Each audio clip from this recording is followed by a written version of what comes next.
ക്യാൻസറിനെതിരെ പൊരുതാനായി Calicut city service സഹകരണ ബാങ്കും MVR cancer സെന്ററും സംയുക്തമായി അവതരിപ്പിക്കുന്ന ക്യാൻസർ ചികിത്സാ സഹായ പദ്ധതിയാണ് മാസ് കെയർ. വാർത്തകൾ തുടരുന്നു. ഹിമായത്തിൽ ഇസ്ലാം ഹയർ സെക്കൻഡറി സ്കൂളിൽ കരിയർ ശില്പശാല സംഘടിപ്പിച്ചു. ഫോക്കസ് പോയിന്റ് കരിയർ ഗൈഡൻസ് ശില്പശാല പ്രിൻസിപ്പൽ TP അഹമ്മദ് ബഷീർ ഉദ്ഘാടനം ചെയ്തു. SSLCക്ക് ശേഷം ഏത് വഴി തിരഞ്ഞെടുക്കണമെന്ന ആശയക്കുഴപ്പങ്ങൾക്ക് വിരാമമിട്ട് ഹിമായത്തുൽ ഇസ്ലാം HSSൽ ഫോക്കസ് പോയിന്റ് കരിയർ ഗൈഡൻസ് ശില്പശാല സംഘടിപ്പിച്ചു.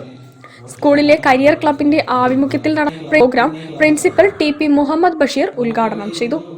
മാറിയ കാലത്തെ കരിയർ സാധ്യതകളെ കൃത്യമായി പ്രയോജനപ്പെടുത്താൻ വിദ്യാർത്ഥികൾക്ക് സാധിക്കണമെന്ന് അദ്ദേഹം ഓർമ്മിപ്പിച്ചു.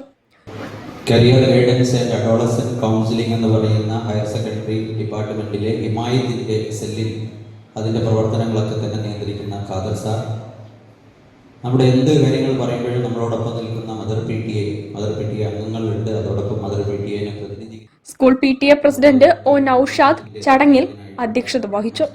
ഹെഡ് മാസ്റ്റർ VK ഫൈസൽ ആമുഖ പ്രഭാഷണം നടത്തി.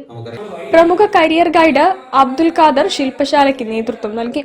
കരിയർ പ്ലാനിംഗ്, +1 ഏകജാലക പ്രവേശന പ്രക്രിയകൾ, SSLCക്ക് ശേഷമുള്ള വൈവിധ്യമാർന്ന ഉപരിപഠന സാധ്യതകൾ എന്നിവയെക്കുറിച്ച് അദ്ദേഹം വിദ്യാർത്ഥികളുമായി സംവദിച്ചു. ഹിമായത്തുൽ ഇസ്ലാം HSS അതൊരു വലിയ നേട്ടമാണ്. ഒരു കുട്ടി തോറ്റുപോയാൽ ആ ലിസ്റ്റിൽ നമ്മൾ പെടില്ല.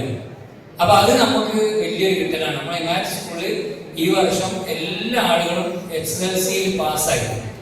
ഈ വർഷം സ്കൂളിൽ നിന്നും SSLC ഉന്നത വിജയം കരസ്ഥമാക്കിയ വിദ്യാർത്ഥികളും രക്ഷിതാക്കളും ശില്പശാലയിൽ പങ്കെടുത്തു. ചടങ്ങിൽ TP ഫൈസൽ അലി നന്ദി പ്രകാശിപ്പിച്ചു. News bureau, Kozhikode. Swaralayam residents association 10ാം വാർഷിക